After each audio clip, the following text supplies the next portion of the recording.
ជំរាបសួរចេចាជំរាបសួរចាចេចង់សួរពីចំណាប់អារម្មណ៍ចេសម្រាប់ការទទួលយកសេវាកម្មខាងពួកខ្ញុំតើចេមានចំណាប់អារម្មណ៍យ៉ាងណាដែរចេ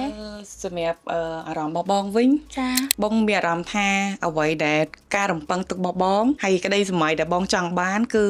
ពួកអូនអាចបំពេញឲ្យបងបានអ្វីដែលសំខាន់មនុស្សស្រីគ្រប់រូបតែងតែចង់បានការរៀបចំស្អាតបានពេលណាដែលយើងបើកទ្វារមកយើងឃើញដូចជាការរៀបចំគឺថាយើងអត់ចង់ទៅណាចាចង់នៅក្នុងផ្ទះហ្នឹងហ្មង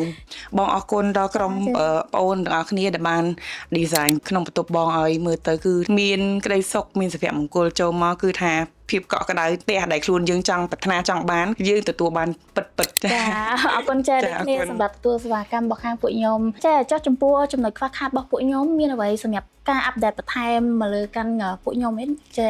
សម្រាប់ការខ្វះខាតដូចជាបងគិតថាដូចជាអត់មានដោយសារ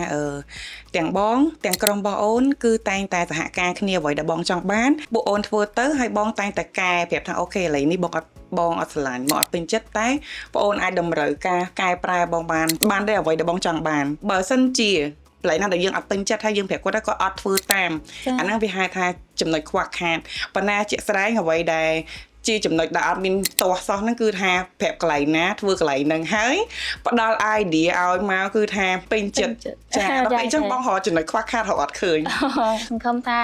នៅមានបច្ចេកក្រោយៗទៀតដែលចេត្រូវការគឺអាចតំណែងរបស់ខាងពួកខ្ញុំកន្លែងហ្នឹងមួយគឺប្រកាសដែរអូនហើយបងក៏សូមអរគុណដល់ក្រុមពួកអូនទាំងអស់គ្នាដែលតែងតែខំប្រឹងរៀបចំ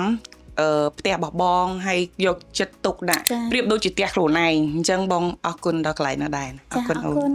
ជម្រាបលាបាយបាយ